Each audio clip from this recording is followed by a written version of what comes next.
I knew I was being stupid the second I pushed open the door to the 24-hour pawn shop on Bleecker Street. But desperation makes you do reckless things, and the antique chain burning a hole in my jacket pocket was the only thing standing between me and a one-way bus ticket out of New York before whoever left that photo on my pillow came back to finish what they'd started. The man behind the counter looked up from his phone, eyes narrowing as I approached. "Help you?" I pulled the chain from my pocket and laid it on the glass counter. Silver, heavy, with an intricate crest at the center. Something I'd kept hidden for 5 years, telling myself I'd kept it as a reminder of the worst night of my life. The pawn shop owner's face went white. "Where did you get this?" "It was a gift." "How much?" He picked it up with shaking hands, turning it over to examine the crest. "I can give you 2,000, cash. 2,000 for something worth 5 times that." But I didn't have time to negotiate. "Deal." He disappeared into the back. I tried not to think about the photo I'd found 2 hours ago, my own face circled in red, taken through the rain-streaked window of Danny's diner 5 years ago. "I didn't forget you." 4 words that made my skin crawl. The owner returned with bills and a form. "I'll need your information." I scribbled a fake name and counted the money. 2,000. "Thank you," I muttered. His voice stopped me at the door. "Miss, be careful." I didn't ask what he meant. I already knew. The walk back took 12 minutes. I counted every shadow, every car that slowed at the curb. My apartment was exactly as I'd left it. Door locked, photo still on my pillow, my duffel bag half packed on the bed.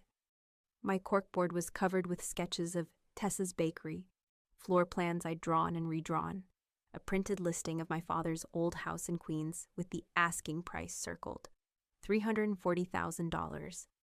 I was 29, and I'd spent 5 years building something real, a full-time job at Marlowe's Bakery, a side business running custom orders from my apartment kitchen, a down payment on used commercial equipment just last week. And now I was packing to run from a threat I didn't understand. I was zipping the duffel when I heard it. The sound of someone picking my lock, calm, methodical. Like whoever was out there didn't care if I heard them coming.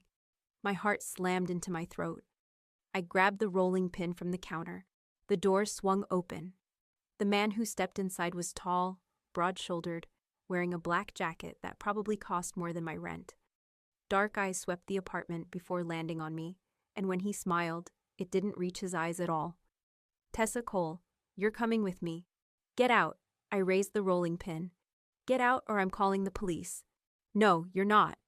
He took a step inside. I saw the bulge under his jacket. "Gun." "You made yourself real easy to find tonight. Now you're coming quietly." "I don't know what you're talking about." "Sure you don't." His smile widened. "Doesn't matter, you're still coming." He moved toward me, hand reaching for his jacket. A voice came from the doorway behind him, low and cold and lethal. "Touch her and you're dead where you stand." The intruder froze. The man in the doorway was tall, lean, dressed in a dark suit that looked like it cost more than my car. Sharp angles and controlled violence. Black hair swept back, a scar cutting through his left eyebrow that I remembered. God, I remembered that scar. Remembered pressing a bar towel against it, while blood poured down his face 5 years ago.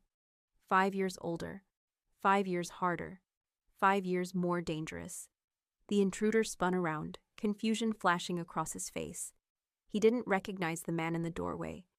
"This doesn't concern you. Walk away." "No." The man from the diner took 1 step inside, and the temperature dropped. "You're going to walk away, and you're going to tell whoever sent you that the woman is under my protection." The intruder's hand twitched toward his gun. He never cleared the holster. The man from the diner moved like violence in a suit. 3 strides, 1 brutal strike, and the intruder was on his knees with his arm wrenched behind his back. "Who sent you?" "I don't know," the intruder gasped. "I get orders through a drop. I don't ask questions." "What were your orders?" "Bring the girl. Make sure she doesn't talk. That's it, I swear." The man from the diner looked at me over the intruder's head, something dark in his eyes.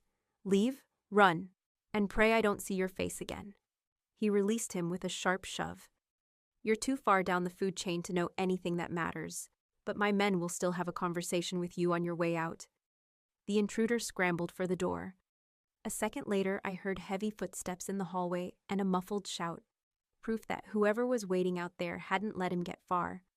The door slammed shut, and I was alone with the stranger I'd saved 5 years ago, who was looking at me like I was something fragile and dangerous at the same time. "Hello, Tessa."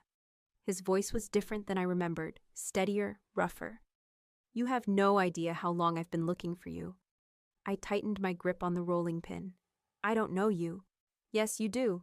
5 years ago, Danny's Diner on Amsterdam. You found me bleeding, hid me in the storage room. You wanted to call 911. I told you they'd kill me at the hospital." His dark eyes locked on mine. "You stayed with me all night, kept watch." My throat went dry. "You left before I woke up. I had to. Staying would have put you in danger. Leaving the chain was the only way I could say thank you and keep you safe." "Safe?" I gestured at the photo on my pillow. "Someone left that tonight. I pawned your chain to buy a bus ticket out, and now men with guns are picking my lock. How is any of this safe?" He crossed to my bed, picked up the photo, stared at it. When he looked back, his face was carved from stone. "That chain has my family crest on it. It was supposed to be a lifeline, not a target. If you ever used it, I'd know you needed help. The second you pawned it, every alarm in my network went off." His eyes cut to mine, but I wasn't the only one who got the alert. "Oh God. Someone else has been watching for that chain. Someone who knows what happened that night, who knows you helped me. Pawning it told them you were vulnerable, told them exactly where to find you. Why would anyone care? I just helped you and left. You kept me alive." He said it like it damned everything. "Someone very powerful wanted me dead that night. They'd planned it perfectly.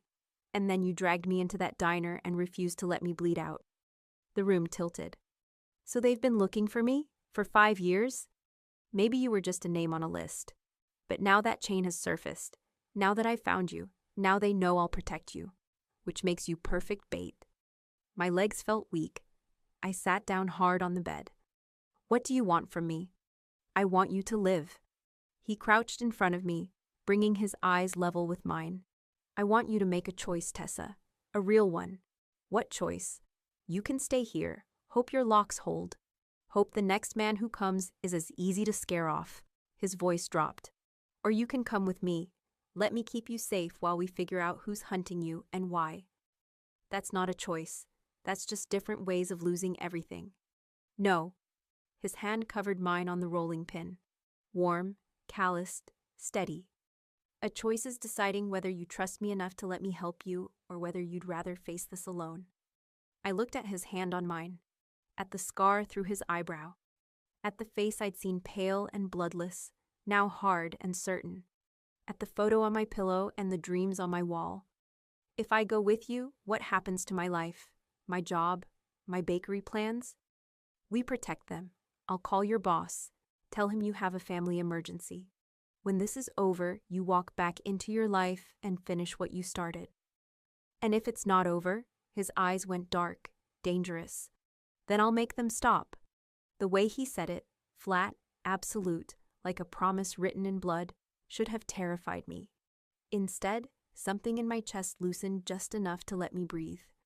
I stood, grabbed my duffel bag, slung it over my shoulder. "If you're lying to me, I'm not." He rose to his feet, towering over me. 5 years ago, you saved my life when you had every reason to walk away. I don't forget debts like that. I wanted to believe him. One condition: you don't lie to me, not about the danger, not about who's hunting me, not about what this costs. I held his gaze. "I'm choosing to trust you. Don't make me regret it." Something shifted in his face. Respect, maybe. "Deal." He held out his hand. After a moment, I took it. His grip was firm, warm, and the way his thumb brushed once across my knuckles sent heat racing up my arm. "Car's downstairs. Stay close to me. If I tell you to run, you run." "Where are we going?" His mouth curved. "Dark and dangerous. Somewhere safe. Where I can figure out who's trying to kill you and how to make them very sorry they ever touched something that belongs to me." The possessiveness in his voice sent heat curling low in my stomach. I followed him out, my hand still in his, my life reduced to what I could carry.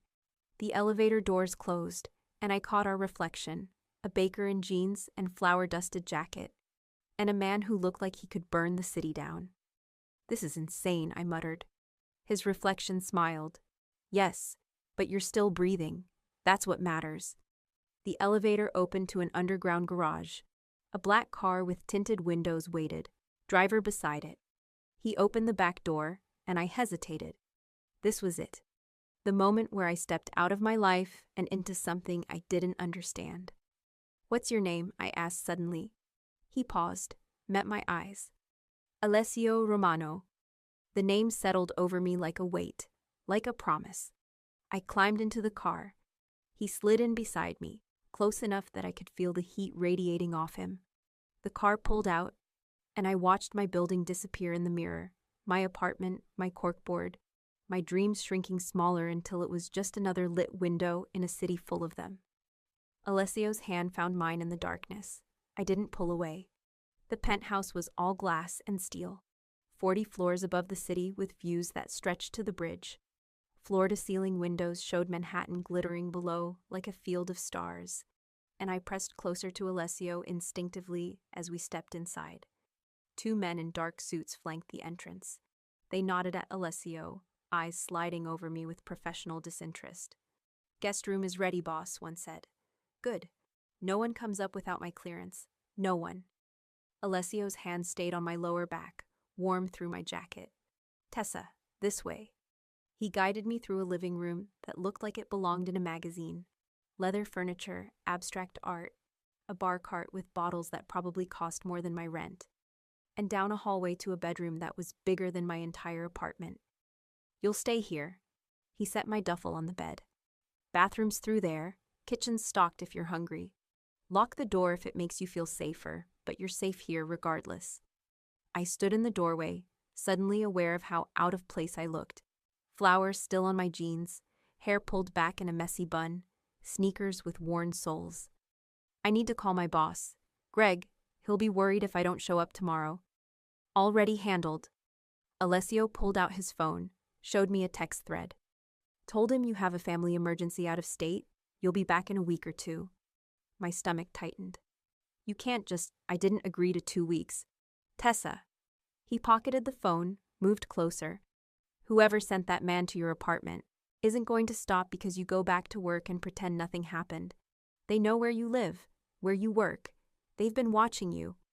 The certainty in his voice made my skin crawl. "So what? I just hide here forever? Give up everything I've built?" "No. You hide here while I find out who wants you dead and eliminate the threat." His eyes locked on mine. "Then you go home. And you think you can just, what, ask around? Someone tried to kill you 5 years ago, Alessio. They're still out there, still powerful enough to send men after me. What makes you think?" "Because I'm more powerful now than I was then." He said it simply, like he was commenting on the weather. 5 years ago, I was careless, trusted the wrong people, got sloppy. His jaw tightened. "I don't make those mistakes anymore. I wanted to argue, wanted to demand he take me back. Let me handle this myself. Let me run like I'd planned." But the truth was, I had nowhere to run.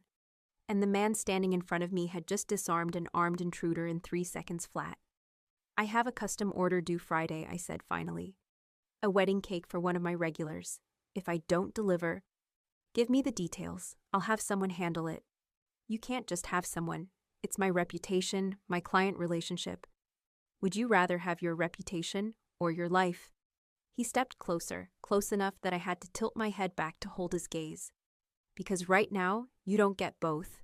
Not until this is over." Heat crawled up my neck. From anger or proximity, I couldn't tell. "I hate this," I whispered. "I know." Something softened in his expression. "But you're alive to hate it. That's what matters." He turned toward the door, and I heard myself say, "Why?" He paused, looked back. "Why what? Why do you care? You don't know me. I helped you one night 5 years ago, and you left a thank you gift. That should be the end of it." I crossed my arms, trying to ignore how my pulse jumped every time he looked at me. "Why risk your safety, your resources, your people? Why does it matter if I live or die?" For a long moment, He just stared at me. Then he crossed back, moving into my space with that same controlled danger, until I could smell his cologne and see the faint shadow of stubble on his jaw. "You want the truth?" I nodded, not trusting my voice. That night in the diner, I was dying. I knew it. Could feel my pulse getting weaker, could taste blood in my throat. I'd already decided that was it. This is how it ends, bleeding out in an alley behind a diner at 2 a.m. His voice dropped lower. "And then you found me. Tiny woman in a waitress uniform, half my size, and you dragged me inside like I weighed nothing. You didn't call the cops, didn't run, didn't ask for money or favors or anything." His hand came up slowly, and his knuckles brushed my cheek. "You just stayed, kept pressure on the wound, promised you'd get me help if I got worse. You gave me water and your jacket, and you stayed." His thumb traced my jaw. "I've spent 5 years in a world where everyone wants something, where loyalty is bought and trust is a weapon. And the one person who helped me when I had nothing to offer, when I was just a dying man in an alley, was you." My breath caught. "So yeah, Tessa, I care if you live or die, because you're the only person in my life who saw me at my weakest and didn't try to finish the job." The air between us felt electric, charged with something I didn't want to name. I should step back, should put distance between us, should remember that this man was dangerous, that his world had guns and threats and people who killed over debts. Instead, I stayed exactly where I was. "I'm going to find who's hunting you," he said quietly. "And I'm going to make sure they never touch you again. That's a promise." Then he stepped back, and the sudden absence of heat made me shiver. "Get some rest. We'll talk strategy in the morning." He left, door clicking shut behind him. I stood there for a long moment, heart racing, skin still tingling where he'd touched my face. Then I locked the door, climbed into bed fully clothed, and didn't sleep at all. I woke to sunlight streaming through unfamiliar windows and the smell of coffee. For a disorienting second, I didn't know where I was. Then it crashed back. The photo, the pawn shop, the intruder, Alessio, the penthouse. I checked my phone. 6:47 a.m. 17 missed calls from my friend Maria at the bakery. 3 texts from a client asking about her order. My stomach twisted. This was my life unraveling in real time. I showered, changed into clean clothes from my duffel, and followed the coffee smell to the kitchen. Alessio stood at the counter in dark slacks and a white dress shirt, sleeves rolled to his elbows.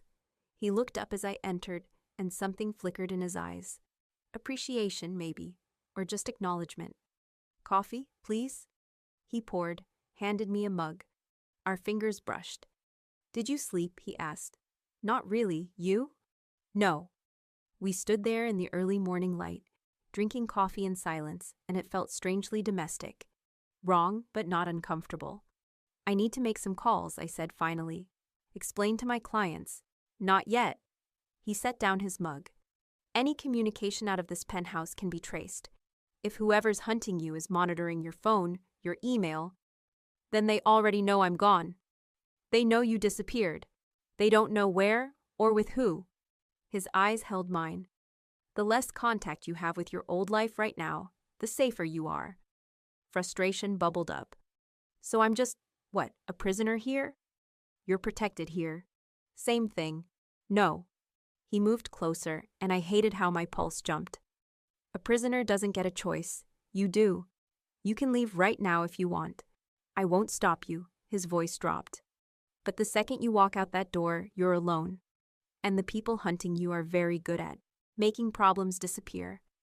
I wanted to call him a manipulative bastard, wanted to throw the coffee in his face and storm out. But he was right, and I hated him for it.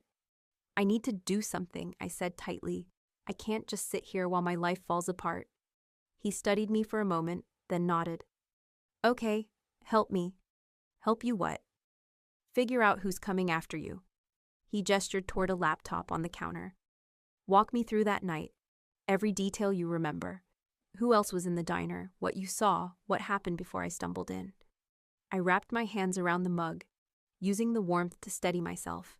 It was late, around 2 a.m. I was covering a double shift because Sarah called in sick. The memory felt distant, like something that happened to someone else. The place was almost empty, just me, the cook, and a few customers. How many customers? 3, maybe 4. A couple in the corner booth. A guy at the counter eating pie. I frowned, trying to pull details from 5 years ago. And maybe someone else? In one of the back booths. Male or female? Male, I think. But I didn't serve him. He must have been in Sarah's section earlier, or he'd already paid. I closed my eyes, trying to see it. I remember thinking the diner felt off that night. Too quiet, but also tense, like everyone was waiting for something. And then I came in. Yeah, through the back entrance, not the front.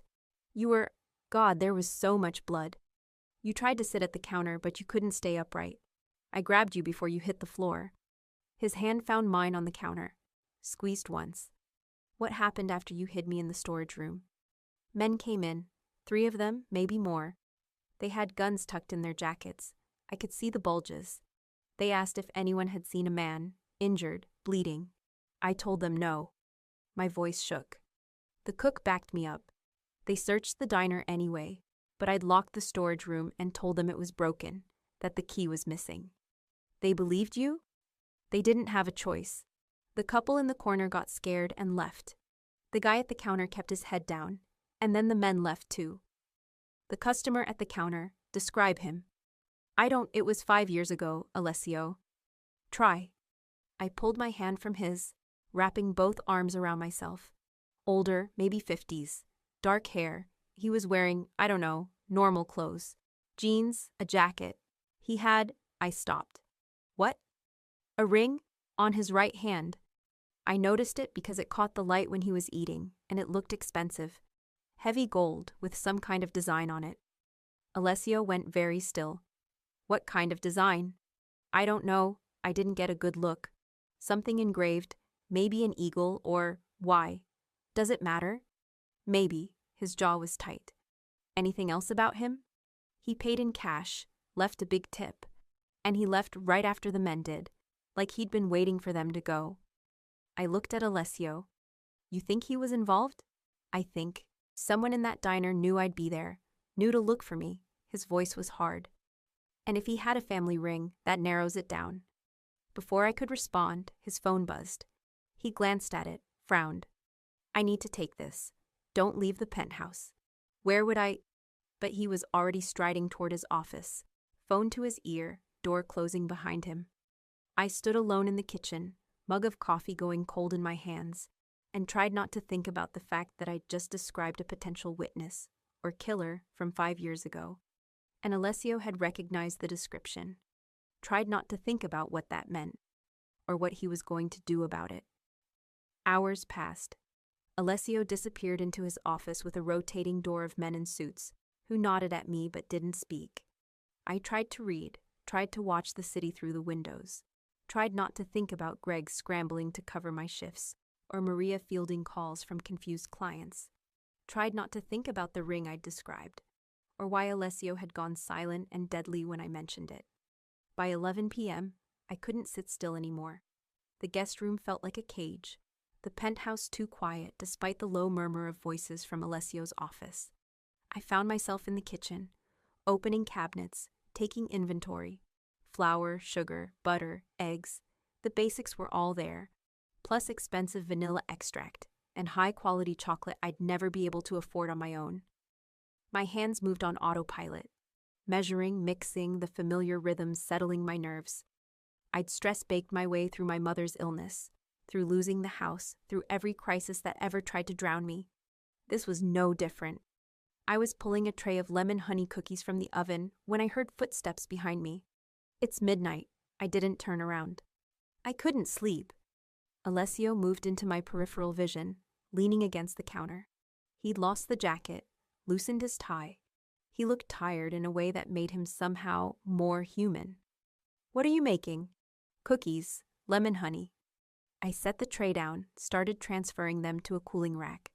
My grandmother's recipe. She used to make them when I couldn't sleep as a kid. Can I try one? I glanced at him, surprised. They're still hot. I don't care. I plated one, handed it over. He bit into it, and something in his expression shifted. softened in a way I hadn't seen before. This is... He stopped, took another bite. My grandmother used to bake. Before everything went to hell, she made these little almond cakes with honey. His voice was distant, remembering. I haven't tasted anything like this since I was 8 years old. I watched him finish the cookie, reach for a second without asking. You have a sweet tooth, I said. Shut up. But there was no heat in it. He ate the second cookie slower, savoring it. This is really good, Tessa. Thanks. We stood there in the quiet kitchen, city lights glittering beyond the windows, and for a moment it didn't feel like captor and captive or mafia boss and baker. It just felt like two people who couldn't sleep, sharing cookies at midnight. The ring you described, Alessio said finally, setting down his third cookie. I think I know who it belonged to. My stomach dropped. Who? Someone close to me, someone I trust. His jaw tightened. Or thought I did. You think he's the one hunting me? I think he was in that diner for a reason, and if he saw you help me. He didn't finish. What are you going to do? Confirm first, then handle it. His eyes met mine. But you need to be prepared for the possibility that whoever wants you dead is someone with resources, connections, and patience. Someone who's been planning this for 5 years. The cookie I'd been holding crumbled in my grip. I'm scared, I whispered. I know. He moved closer, and his hand came up to cup my face, thumb brushing away flour I didn't know was there. But I meant what I said. I'm going to keep you safe, no matter what it costs. The way he looked at me, like I was something precious and dangerous at once, made my breath catch. Alessio, you should know something. His voice was rough, low. The reason I've been looking for you all these years, it wasn't just gratitude.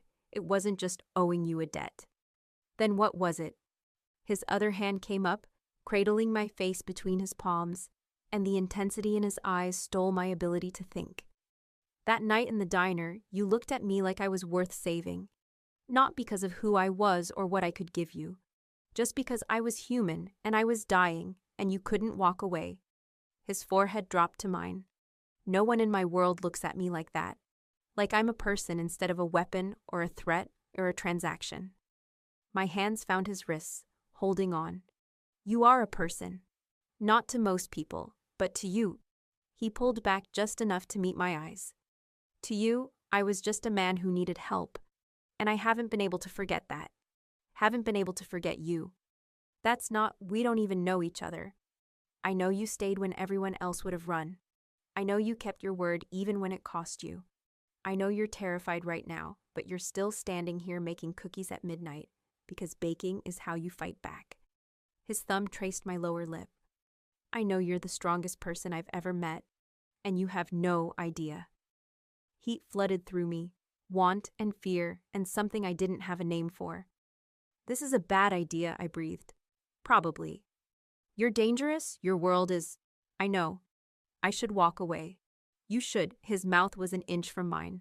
But you're not going to. He was right. God help me, he was right. I closed the distance.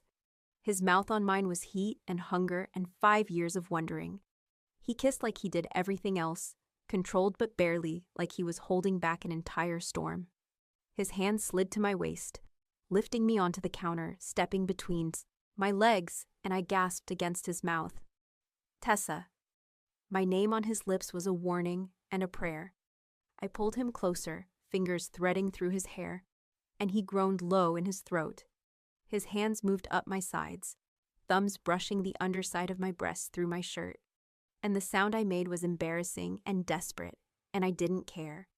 He broke the kiss, breathing hard, forehead against mine again. We should stop. Probably, I echoed. Before this goes somewhere we can't take back. Yeah, neither of us moved. His hands flexed on my waist, and I felt the tension in every line of his body, the restraint, the want, the war between what he should do and what he wanted. Your room, he said roughly, now, before I lose what's left of my self-control. But his hands were already sliding under my shirt, fingers tracing patterns on bare skin, and I was arching into his touch, logic and fear drowning under the sheer need to feel something other than terror. Alessio! He kissed me again, harder this time, possessive and demanding, and I met him with equal hunger. His hands moved higher, cupping my breast through my bra, and I gasped into his mouth. The elevator dinged. We broke apart like we'd been burned.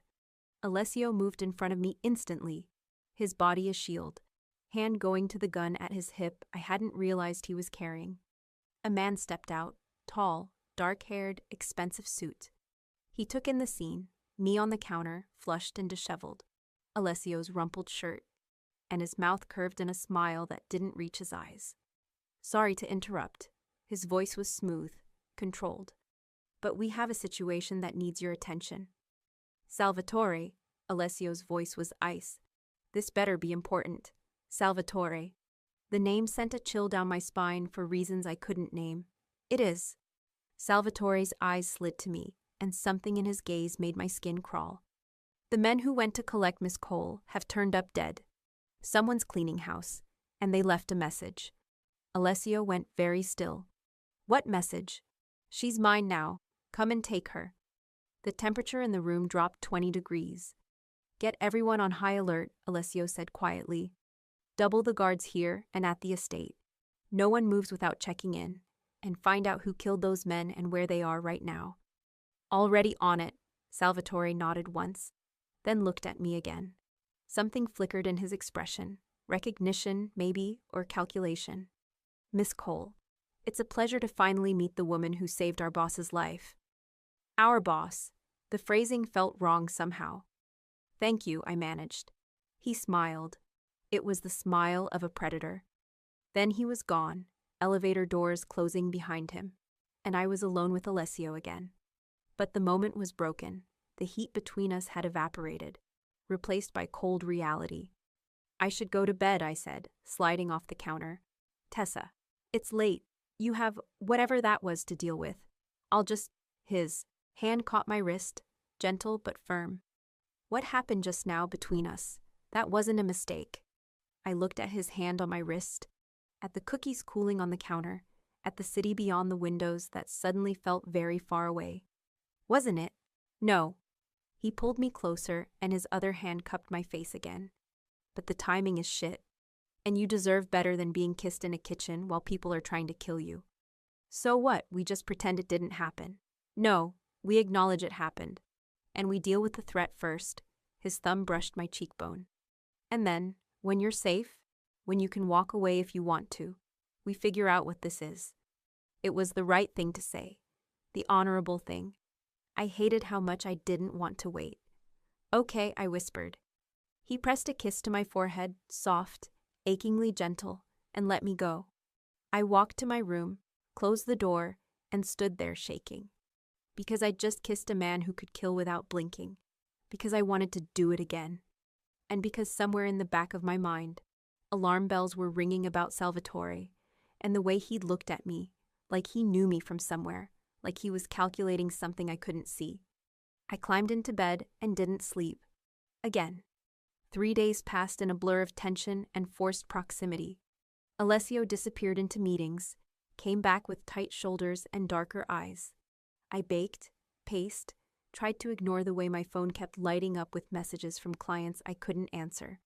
And I tried very hard not to think about the kiss. We didn't talk about it, didn't acknowledge the way the air changed when we were in the same room, or how his eyes tracked me whenever I moved, or how I found excuses to be near him. On the 4th morning, my phone rang. Unknown number. I almost didn't answer, but something made me pick up. Tessa Cole? A man's voice, cold and unfamiliar. Who is this? You don't know me, but I know you. I know you're hiding in a glass tower with a man who thinks he can protect you. A pause. He can't. My blood went cold. What do you want? I want you to understand something. 5 years ago, you made a choice. You saved someone who should have died. And now you're going to pay for that choice. Your friend Greg. He's at Marlowe's bakery right now, isn't he? Alone in the kitchen, prepping for tomorrow's orders. The man's voice was almost pleasant. It would be a shame if something happened to him because you chose to hide instead of facing your consequences. Panic slammed through me. Don't you dare. You have 1 hour. Come to the bakery, alone, or Greg dies, and it's on you. The line went dead. I stood frozen, phone shaking in my hand. This was a trap. Obviously a trap. But Greg, I was moving before I finished the thought, grabbing my jacket, my keys from the table where Alessio had left them. "Where are you going?" I spun. Alessio stood in the doorway of his office, eyes sharp. "I got a call. They have Greg. They said if I don't come alone, no." He crossed to me in 3 strides. "Absolutely not. It's a trap, Tessa. I know it's a trap," my voice cracked. "But he's my friend, Alessio. He has nothing to do with this. If he dies because of me, if you go, you die. And Greg probably dies anyway." "You don't know that." "Yes, I do. This is how they work. They use leverage, make you desperate, get you to walk right into their hands." His grip tightened on my arms. "We send my men to check on Greg. We verify the threat. Then we respond strategically." "There's no time." He said 1 hour? "And in 1 hour, my men can secure the bakery, extract Greg if he's actually in danger, and set up a perimeter." His eyes held mine. "But if you go rushing in alone, you're giving them exactly what they want." I wanted to believe him, wanted to trust that he knew better. But the thought of Greg, sweet, kind Greg, who'd given me my first job when I was desperate, who'd covered my shifts when my mom was sick, bleeding out because I'd chosen safety over action. "I can't just sit here," I whispered. If I hadn't been hiding in his glass tower, baking cookies and kissing a man I should have stayed far away from, would Greg still be safe? The logic was shaky at best, but guilt didn't care about logic. "You're not sitting here. You're letting me handle this." He pulled out his phone, rapid-fire orders to someone on the other end. "Team to Marlowe's Bakery, Amsterdam and 81st. Possible hostage situation. Visual confirmation on Gregory Hammond. Do not engage unless immediate threat to life. Report back in 10 minutes. He hung up, looked at me. We wait. Those 10 minutes felt like hours. I paced. Alessio made more calls, his voice hard and controlled. The penthouse felt like it was shrinking, closing in. His phone buzzed. "Talk to me." He listened, jaw tightening. "You're sure?" "Okay, maintain visual. I'm on my way." He looked at me, and I knew before he spoke. Greg's not there. Bakery's empty. Lights on, but no one inside. Relief and terror warred in my chest. "Then where?" "It was a diversion." His voice was flat. "They wanted to pull our attention to the bakery while they—" An explosion rattled the windows. We both spun. Smoke was rising from somewhere across the city, black and thick against the afternoon sky. Alessio's phone rang again. He answered, listened for 3 seconds, and went sheet white. "The estate," he said quietly. "They just hit the estate." "What estate?" "Where I keep—" He stopped. "Where my family is, my sister, her kids. They're supposed to be safe there." The controlled mask cracked, just for a second, and I saw fear. "Go," I said.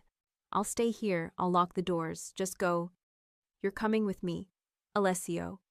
"You're coming with me," he repeated, already moving. "If they hit the estate, this penthouse isn't safe anymore.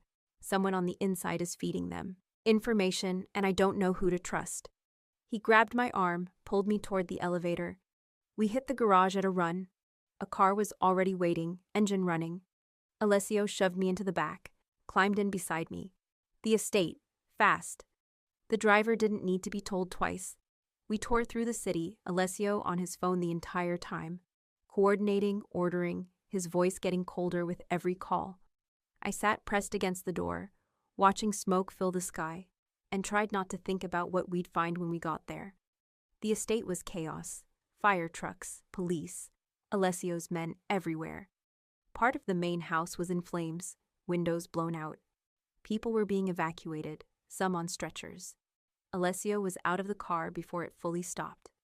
"Where's my sister?" he barked at the nearest man. "Safe, boss.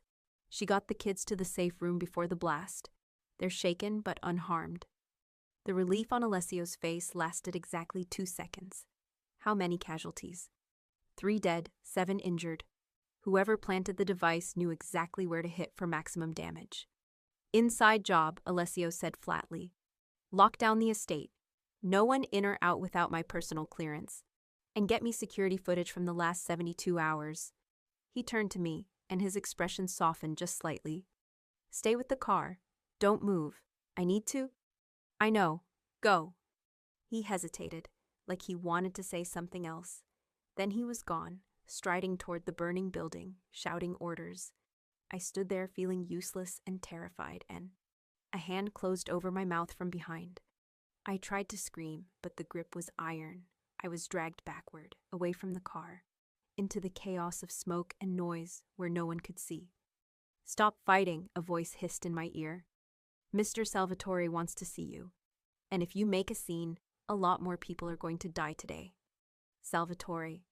The name sent ice through my veins. I forced myself to go limp instead of thrashing. If I fought, they'd drag me. If I played along, maybe I'd get a chance to run later. The back door opened. Salvatore sat inside, looking calm and collected despite the chaos around us. Tessa, thank you for joining me. I didn't have a choice. No, you didn't. He gestured to the seat across from him. Sit. We need to have a conversation. The guard shoved me inside, climbed in after me. The door locked with a heavy click. Tinted windows, no interior handles on my side. 2 men between me and the street. I cataloged every detail on instinct, filing it away in case an opportunity came later. Salvatore smiled. Do you remember me, Tessa? I stared at him, heart pounding. You're Alessio's. You work for him. That's not what I asked. His smile widened. Think back. 5 years. A diner on a rainy night. You were working a double shift. My blood went cold. I saw you that afternoon, he continued pleasantly. You were refilling coffee, taking orders. You walked right past my booth. I was waiting. For news, you see. News about a job that needed to be done. He leaned forward. And then, hours later, the man I'd paid to kill stumbled into your diner. And you saved him. The ring. The man at the counter.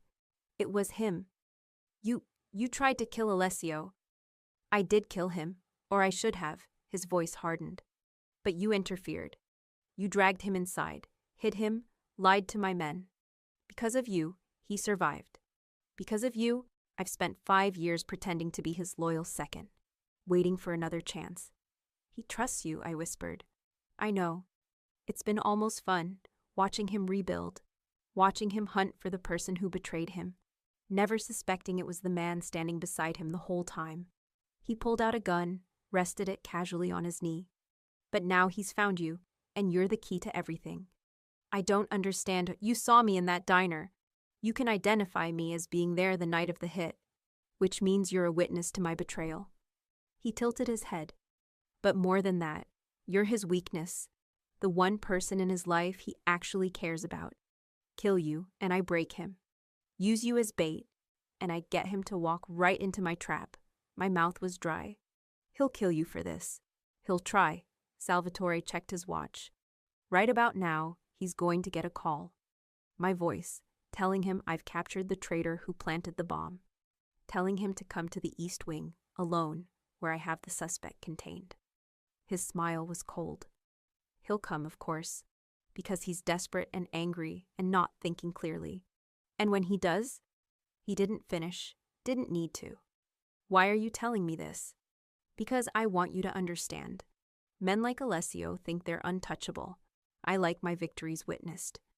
When you watch him die, and you will watch, I'll make sure of it. I want you to know it's your fault. If you'd just let him bleed out in that alley 5 years ago, none of this would be happening. He leaned back.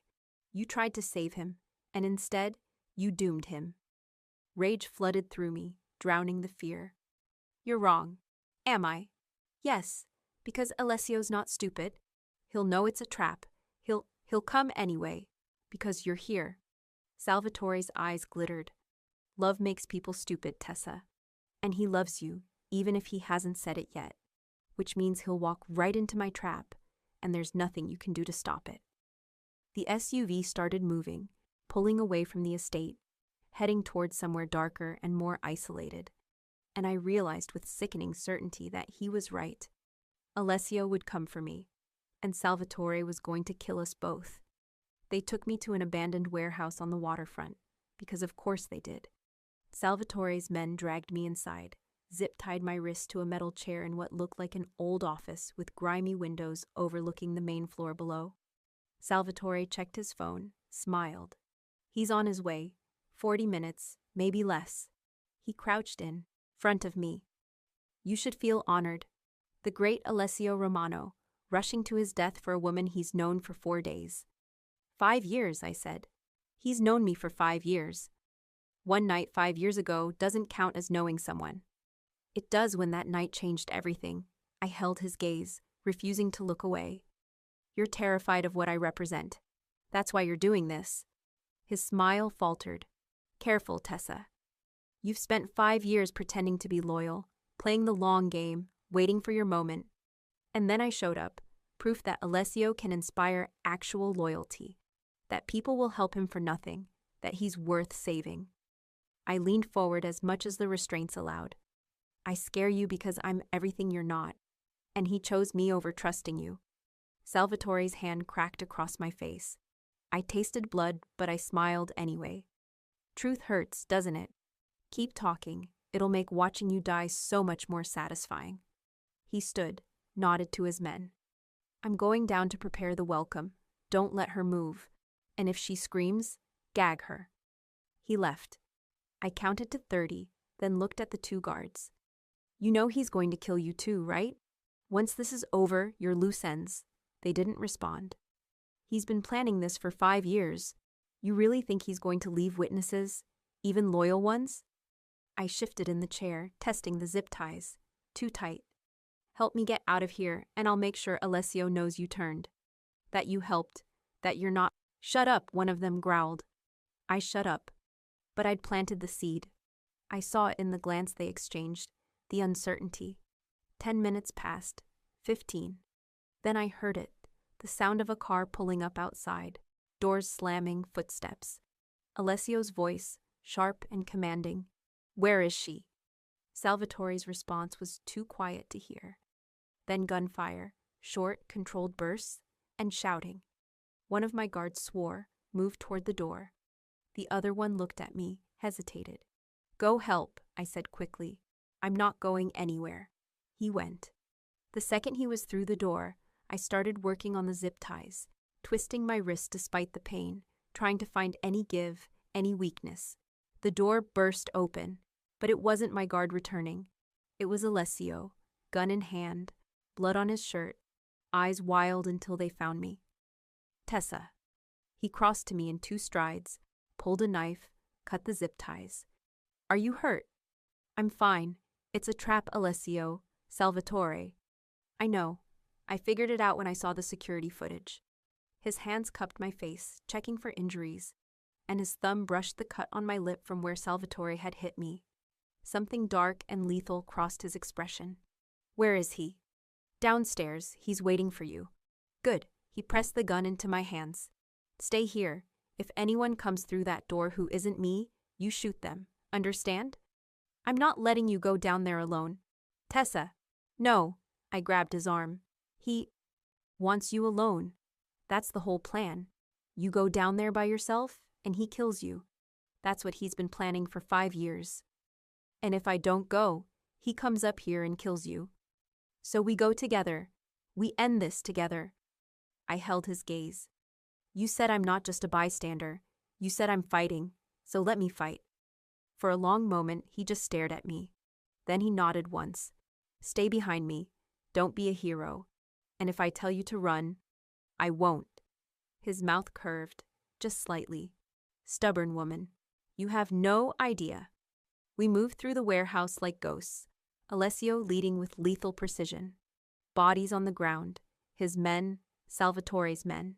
Impossible to tell in the dim light. The main floor opened up below us, vast and empty except for a single figure standing in the center. Salvatore, backlit by the windows, waiting.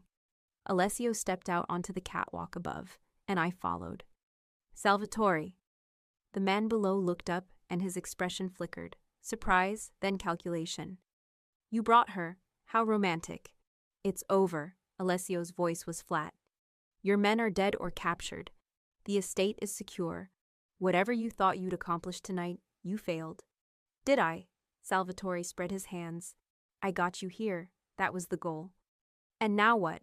You think you can take me in a fair fight? There's nothing fair about this. Salvatore raised his hand. Red laser sights appeared on Alessio's chest. 3 of them from different angles. Snipers. Drop the gun, Salvatore said pleasantly. Or my men drop you. Alessio's jaw tightened, but he set the gun down, kicked it away. Tessa, he said quietly. Run. No. Tessa. I said no. I stepped forward, hands shaking, but voice steady. You want him? You have to go through me. My legs were jelly, and my palms were slick on the gun. But for the first time since this started, I wasn't hiding behind anyone. If they shot, they'd have to aim through both of us. Salvatore laughed. How touching. The baker willing to die for the monster. He's not a monster. I moved to stand beside Alessio, laser sights tracking me now too. He's the man who could have bled out alone in an alley, but instead got a second chance. He's the man who spent 5 years trying to find the person who saved him so he could say thank you. He's the man who's protected me, kept his word, and treated me like I matter. I looked at Salvatore. You're the monster. You're the one who betrayed him, who's been lying for 5 years, who planted bombs and killed innocent people. Not him. 5 years ago, I'd been the girl who kept her head down and prayed trouble would pass. Now I was choosing my side out loud. Inspiring speech. Salvatore's smile was cold. Doesn't change the fact that you're both about to die. Actually, a new voice said from behind Salvatore, I don't think they are. Salvatore spun. One of his own men stood there, the guard who'd hesitated, who I'd talked to upstairs. He had a gun pointed at Salvatore's head. She was right, the guard said. You were going to kill us too. I heard you on the phone. Clean up all loose ends once Romano's dead. That includes us, doesn't it? His eyes flicked up to me for half a heartbeat, like he was admitting he'd listened when I warned him. Salvatore's face went white. Don't be stupid. Drop your weapon. Tell your snipers to stand down, or I drop you right here and we take our chances with Romano's mercy over yours. For a long, tense moment, nobody moved. Then Salvatore lowered his weapon. Stand down, he called to the snipers. The red dots disappeared. Alessio moved like lightning, down the stairs, across the floor, his fist connecting with Salvatore's jaw with a sickening crack. Salvatore went down hard. That's for the bomb, Alessio said quietly. For my sister, for the men you killed. He hauled Salvatore up by the collar. And this, he hit him again, is for touching Tessa. Salvatore collapsed, blood streaming from his nose and mouth. I grabbed Alessio's arm before he could hit him a 3rd time. Don't. He tried to kill you. I know. But if you kill him like this, you're proving him right. That you're the monster he says you are. I held his gaze. You're better than him. Show him. Alessio's hands were shaking with the effort of holding back, but slowly he released Salvatore, let him drop to the concrete. Lock him up, he told his men, who'd appeared from the shadows. Somewhere he can think about his failures. I want him alive. I want him to live with this. They dragged Salvatore away. Alessio turned to me, and his hands came up to frame my face, so gentle despite the violence still thrumming through him. You could have run. Should have run. I told you I wouldn't. Stubborn, reckless woman. But his voice was rough with something that wasn't anger. You saved me. Again.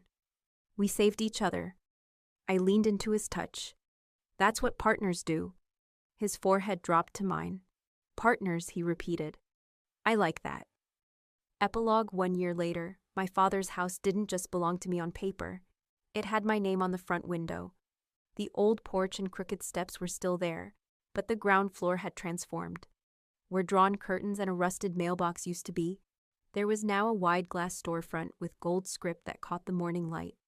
Tessa's Bakery small batch, from scratch. Made to stay inside, the whole first floor was warm wood, soft lighting, and the low hum of ovens.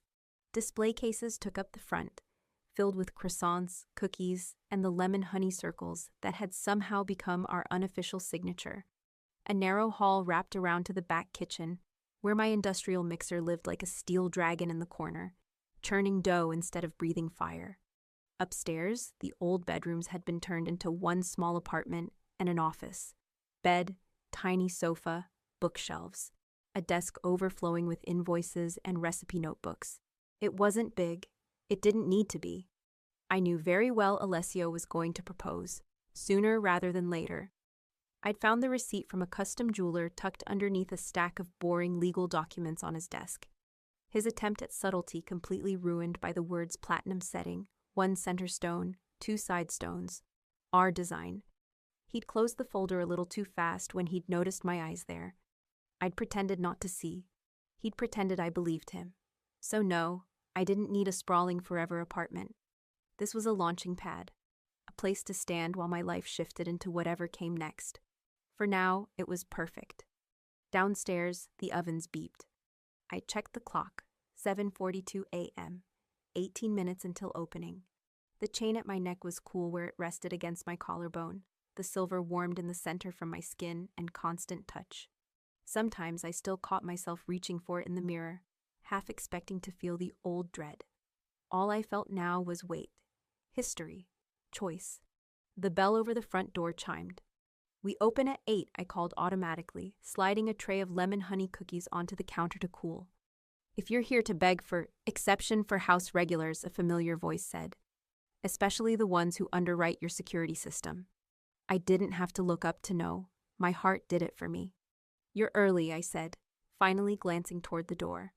Alessio stood just inside, suit immaculate, dark hair pushed back, city and danger and entirely too much focus in his eyes for this hour of the morning. He slid the deadbolt behind him with a casual flick, as if locking himself in my bakery was the most natural thing in the world. "Traffic was light," he said, "and I wanted first rights to the lemon honey before your commuters stripped the tray." "Greedy," I muttered. "Honest," he countered. He crossed the room, the space shrinking around him the way it always did. Like gravity was a thing he personally controlled. When he reached the counter, his hand brushed mine in a way that wasn't remotely accidental. His thumb skimmed the chain where it lay against my throat. "You're still wearing it," he said quietly. I rolled my eyes, but my fingers came up to cover his, pressing the crest between our hands. "I sleep in this thing," I said.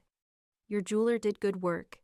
It survives flour, dishwater, and at least 3 near-death experiences a week in this kitchen. It was never meant to scare you," he said. "Only to bring you to me if you needed help." "I know." My voice softened. It did both for a while. Now it only does the second. When I'd first put it back on, standing in the empty shell of this house with dust on the floor and hope clawing at my ribs, I'd half expected to feel that same cold certainty that my life belonged to someone else's war. Instead, I'd felt claimed, in a way I chose. Tethered to a man I'd already decided to love, not to the danger that came with him. "It's our lifeline now," I said. "Not just yours, not just mine." His mouth curved. "You decided that unilaterally, did you? It's hanging on my neck and not in a safe under biometric lock in your penthouse," I shrugged. "Seems like my jurisdiction." He huffed out something that might have been a laugh and might have been surrender. His gaze skimmed the room, the polished wood, the chalkboard menu, the little card by the register that read "Local delivery available" in my loopy handwriting, then drifted upward like he could see through the ceiling to my cramped office and the bedroom above it. "You did it," he said. "No teasing, no edge, just quiet pride. You bought the house back. You put your business on the ground floor. You live over your own bakery like you always planned." With my own money, I reminded him. "Your lawyers and security don't count." "I'm aware. My accountants hate it." "Your accountants will survive," I said. "And if they don't, I'll send them cookies as a condolence gift." His hand slid from my chain to my waist, tugging me closer across the corner of the counter until there was no space between us, and the crest was pressed between our bodies, a small solid point in all that warmth. "Do you regret it?" he asked. "Choosing this? Choosing to stay in New York, to keep your bakery, to—" His thumb traced idle circles at the small of my back. "Wear that." "I regret the part where I nearly got blown up in your family estate driveway," I said. "The rest?" I shook my head. "No, I chose this. All of it. The flour, the fire, the ridiculous number of suits you own." "And the man who comes with them?" he asked softly. "Especially him." He kissed me then, slow and steady and sure. Not the frantic, adrenaline-drenched kind we'd traded in warehouses and burning courtyards. This was different. This was home. The bell over the door rattled as someone tested it from outside. "Hey, Tessa, you opening on time or what?" A familiar voice called through the glass. I broke the kiss on a laugh. "Duty calls," I murmured. Alessio stepped back just far enough to let me move, fingers trailing over the chain one last time, like he was reassuring himself it was still there. "Go," he said. "Feed your people. Run your kingdom." "What about your kingdom?" I asked, heading for the door to flip the sign. He leaned against the counter, watching me with that almost secret softness that still made my chest ache. "My kingdom can wait 10 minutes, he said. "I'm with my queen." I snorted. "Corny." "True." I turned the sign from closed to open, and as the first customers spilled in on a wave of cold air and chatter, I felt the chain against my skin, solid and warm. Once, it had been proof that my life could be ripped apart by someone else's choices. Now, it was a small silver promise that when trouble came, as it always did, I wouldn't be standing in the wreckage alone. Between flour and danger, between the girl who'd pawned a stranger's chain to buy a ticket out of town, and the woman who now wore it because she'd chosen to stay, I'd found the life I wanted. And the man who'd bleed and fight and kiss and argue his way through all of it by my side. Not because fate demanded it, because we both kept choosing it. Thank you for listening all the way to the end. If you enjoyed this story, please subscribe so you don't miss the next Mafia love story. And tell me in the comments where you're listening from and what you thought of this narrator. Your feedback really helps me make these even better for you. Thank you for letting my stories keep you company. It truly means more than you know.